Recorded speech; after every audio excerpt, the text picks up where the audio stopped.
Jadi kami juga berusaha untuk saya terutama untuk pengen lihat. Kita kan ingin lihat bagaimana nih prosesnya. Nggak Tapi bisa. tidak diizinkan. Sampai 2-3 kali lah kita datang sampai ke depan pintu, negosiasi lagi tidak boleh. Datang lagi tidak bisa. Karena pihak keluarganya menginginkan pengen segera melihat. Gitu. Tapi anehnya, lucunya kan seharusnya ini yang menunggu ini tahu ya, apalagi ada lawyer. Saya juga ada di situ, tidak diberitahu begitu ambulan yang pertama pergi, itu lewat belakangnya itu langsung tol.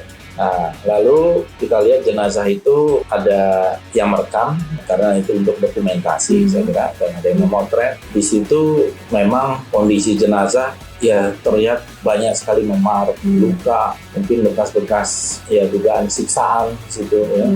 Siapa yang memberi izin untuk otopsi? Jadi sebenarnya nggak ada dari pihak keluarga yang otopsi, dan seharusnya itu ya menurut prosedurnya seharusnya ada izin dari pihak keluarga, tapi dilakukan sepihak oleh mereka. Jadi ada yang protes dari keluarga, saya tidak mengizinkan anak saya diotopsi.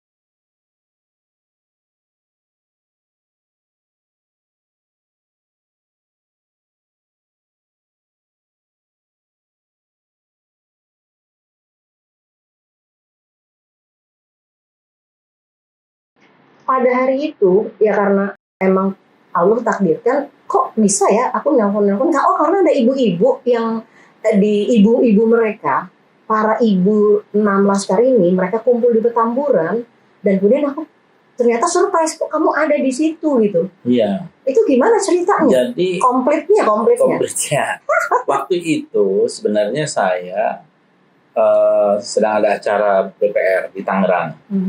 Ada acara BKSAP, saya di telepon waktu itu, juga menurut beliau juga pesannya Habib Rizik agar kalau bisa saya ikut membantu menjemput jenazah dari 6 orang anggota FPI yang wafat, yang meninggal. Ya, ini kan kejadian 7 Desember. Mungkin kejadiannya 6 Desember ya. 6 Desember. Ya. Jadi saya pagi-pagi itu kan dengar ada kehilangan anggota, kehilangan orang, atau FPI mengatakan ada 6 anggotanya yang tidak diketahui di mana. Kemudian siangnya ada konferensi pers tuh. Dari waktu itu Kapolri, dari Kapolda dan juga dari Pangdam. Bahkan itu dengan alat-alat bukti yang ada pistol, samurai. Kalau nggak salah ada pistolnya yang gading. Gitu ya. Nah, saya sore itu ditelepon oleh Habib Ketua FPI Jakarta untuk membantu, dan saya waktu itu langsung telepon beberapa orang sebenarnya. Termasuk anggota Komisi 3, anggota Komisi 3 Pak Romo Muhammad Safei, lalu ada kawan lain itu dari partai lain, saya undang juga sebenarnya supaya ikut gitu. Tapi kawan dari partai lain ini tidak hadir. Oh gitu. Jadi ada juga yang kamu ajak ya sebenarnya ada. Ya. Nah, kemudian akhirnya saya cuma berdua dengan Romo Safei langsung ke lokasi. Ketika itu di rumah sakit Polri di Kramat Jati. Itu jam berapa ya? Sore. Kalau nggak salah saya berangkat dari sini jam 3-an ya. Habis asar ya. Kemudian ke sana. Dan saya langsung bertemu dengan pengacara Aziz Anwar, teleponan, ada di mana lokasinya. Mereka posisinya tuh berdiri saja di luar gitu, tidak duduk atau karena katanya mereka tidak dianggap untuk ikut-ikut di situ lah. Tapi itu berita acaranya tuh mereka 6 laskar itu sedang diotopsi padahal. Nah, ketika itu informasinya 6 laskar itu 6 anggota FPI ya. Saya nggak mau nyebutnya laskar lah. 6 anggota FPI itu sedang diotopsi. Kemudian ada beberapa pihak keluarga, ya utamanya laki-laki, ayah-ayahnya, ada yang pamannya, ada di situ. Nah, saya bertemu dulu di luar, jadi masih agak di luar parkiran gitu karena penuh. Nah, saya dengar ceritanya apa maunya gitu. Jadi memang mereka ingin segera menerima jenazah itu. Pengen bawa pulang. Untuk dimakamkan, disolatkan, dimandikan dan lain-lain. Nah, lalu saya bersama dengan saudara Aziz dan pengacara dan Romo Syafi'i datang ke polisi yang ada di situ. Memang berkerumun itu banyak 30-an orang lah ya. Dan saya perkenalkan diri, saya Pak Dizon, Romo Syafi'i dari Komisi 1 dan seterusnya. Jadi habis itu ya mereka bubar, tinggal ada 2 orang kombes. 2 orang kombes mewakili gitu ya. Nah, saya sampaikan dan ada pihak keluarga juga datang di situ. Bagaimana situasinya? Waktu itu juga disampaikan, kata pihak kepolisian, mereka ingin membantu langsung menguburkan di mana lokasinya yang ditunjuk. Jadi kalau ditunjuk itu di Megamendung, mereka langsung nanti ke lokasi untuk menguburkan. Jadi bahasanya kira-kira demikian. Jadi tinggal ditunjuk aja di mana lokasinya, nanti langsung dikuburkan dan akan diarahkan jenazah langsung ke sana. Nah, saya katakan bahwa pihak keluarga menginginkan jenazah diserahkan kepada mereka, karena akan disolatkan, akan dimandikan, dan juga ada untuk prosesi lain ya. Nah, keluarganya ingin melihat langsung. Nah, itu diizinkan. Ya, mereka mengatakan nanti akan kami sampaikan kepada atasan. Jadi bolak-balik lah itu terkait dengan jenazah itu akan diapakan gitu ya, setelah selesai diotopsi. Tapi akhirnya mereka setuju karena ya pihak keluarga kan juga ngotot lah ya, berhak untuk mendapatkan itu, mendapatkan anak-anak mereka. Iyalah, kalau aku jadi keluarga juga ya aku pengen ketemu lah, masa. Akhirnya disepakati bahwa ini akan diserahkan kepada pihak keluarga dan akan ditunjuk di mana tempatnya. Tempatnya itu adalah di Petamburan. Itu keluarga yang meminta. Ya. Nah, waktu kami datang itu katanya jenazah yang diotopsi itu sudah hampir selesai. Tapi ternyata menunggu cukup lama. Akhirnya sore itu sampai lewat maghrib masih belum selesai juga. Lewat isya belum selesai juga. Aku telepon, belum Mbak, belum kan gitu. Jadi cukup lama. Yang katanya tadinya udah dibilang malah udah selesai.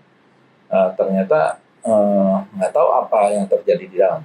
Jadi kami juga berusaha untuk saya terutama untuk pengen lihat. Kita kan ingin lihat bagaimana nih prosesnya.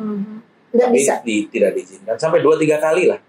Kita datang sampai ke depan pintu, negosiasi lagi tidak boleh, datang lagi tidak bisa karena pihak keluarganya menginginkan pengen segera melihat. Gitu ya. Jadi tidak diperkenankan. Tapi nggak ada upaya waktu itu untuk misalnya ke direktur rumah sakit atau apa, itu nggak ada? Sudah. Dan ada 2 orang itu, kalau nggak salah 2 orang kombes yang memang ditugasi untuk komunikasi. Tapi habis itu mereka juga nggak tahu kemana gitu. Jadi kami nunggu ada sebuah restoran di situ, di dekat situ. Jadi kita minum kopi, nunggu sambil bersama keluarga. Sampai lewat maghrib, kemudian sampai lewat isya. Saya sampaikan lagi, ini pihak keluarga ingin segera ada kejelasan, ini lama gitu ya. Apalagi di dalam Islam saya katakan gitu kan, jenazah itu harus segera dikuburkan, ini jangan diperlama, nanti melanggar hak asasi manusia, saya bilang begitu. Itu apalagi kalau nanti bisa lewat 24 jam. Nah, ya Pak, kami sampaikan sampaikan, kamu sampaikan aja terus. Kemudian akhirnya setelah melalui satu proses yang ya karena itu juga diliput oleh media ya, live gitu. Iya. Kalau tidak salah ya. Banyak yang live akhirnya ya mungkin itu disegerakan. Jadi kami dapat kabar bahwa jenazah itu akan diantar satu persatu. Oh, diantar satu persatu. Jadi bukan langsung rombongan berenam. Jadi satu persatu jenazah datang. Tapi anehnya, lucunya, kan seharusnya ini yang menunggu ini tahu ya, apalagi ada lawyer, saya juga ada di situ, tidak diberitahu begitu ambulan yang pertama pergi, itu lewat belakangnya itu langsung tol. Nah akhirnya karena saya udah tahu ambulans itu berangkat, saya juga berangkat ke Petamburan. Nah, kebetulan malam itu tapi informasi diterima bahwa si ambulans yang pertama itu ke Petamburan gitu, tapi nggak dikasih tahu waktunya. Iya, saya memastikan bahwa memang itu ke Petamburan, ambulans tersebut dan memang Petamburan. Itu jenazah siapa? Tahu nggak? Yang berangkat dulu. Yang pertama itu saya lupa namanya. Reza saya lihat mukanya. Atau siapa? Lupa lah ya. Lupa. Ada di kemarin waktu saya bersaksi di pengadilannya Habib Bahar, saya ingat. Saya lupa, tapi saya ingat sekali mukanya. Terus.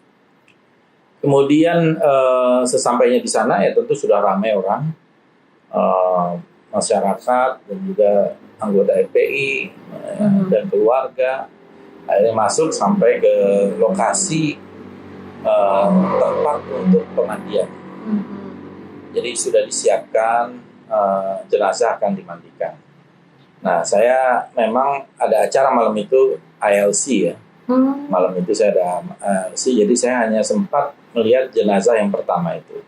Saya minta kepada rekan saya Romo Safei agar menunggu memastikan sampai jenazah yang terakhir. Jadi kita bagi tugas, yang pertama Romo Safei, yang terakhir. Nah, lalu kita lihat jenazah itu ada yang merekam ya, karena itu untuk dokumentasi saya kira, dan ada yang memotret.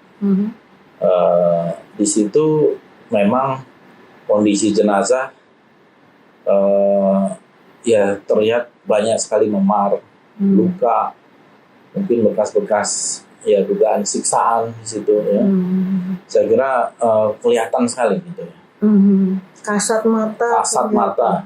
Apalagi kemudian setelah dimandikan ya lebih lihat lagi, karena sebelumnya kayaknya ada bedak-bedak, ada apa gitu. Dan waktu dalam proses di Keramat Jati itu pun sebenarnya pihak keluarga mempertanyakan siapa yang memberi izin untuk otopsi. Oh, jadi sebenarnya nggak ada dari pihak keluarga yang otopsi, dan seharusnya itu ya menurut prosedurnya seharusnya ada izin dari pihak keluarga untuk melakukan otopsi, tapi dilakukan sepihak oleh mereka. Baru tahu waktu itu. Jadi ada yang protes dari keluarga, saya tidak mengizinkan anak saya diotopsi. Ya, jadi beberapa itu bicara gitu, tidak menginginkan anak mereka itu diotopsi, dan memang tidak seizin dari pihak keluarga.